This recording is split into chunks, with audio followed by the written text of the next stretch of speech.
Guwaps, halika nga.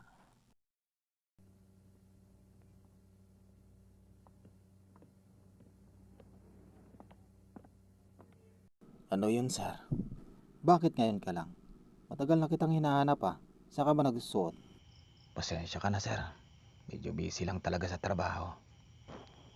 Alam mo na palang hinahanap kita, ba't di ka nagpapakita? Sir. Tinawagan ko na lahat ng kaibigan mo, pero hindi nila alam kung nasaan ka. Sir, nakakahiya naman sa mga kaibigan mo. Baka pwedeng doon na tayo sa CR mag-usap. Hindi. Dito na tayo mag-uusap kung nasaan ako at kung nasaan tayo. Bakit? Ikaw pa ngayon ang nahihiya para singilin kaming may mga utang sa'yo. How dare you? Nahihiya nga akong maningil ng may utang sa akin eh. Ikaw lang tong pilit ng pilit.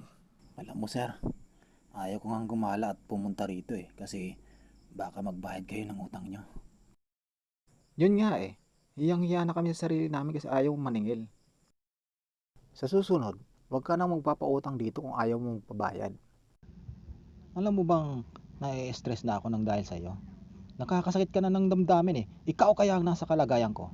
Baka gusto mong ipabarangay pa kita. Huwag na sana tayong umabot doon. Nakakahiya sa maraming tao. Pasensya na kung naiinis kayo sa akin. Pero hindi na to mauulit. Promise. Ganyan dapat. Pero malabo kang kausap.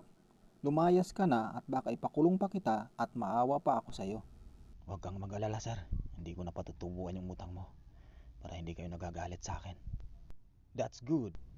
Utang pa more.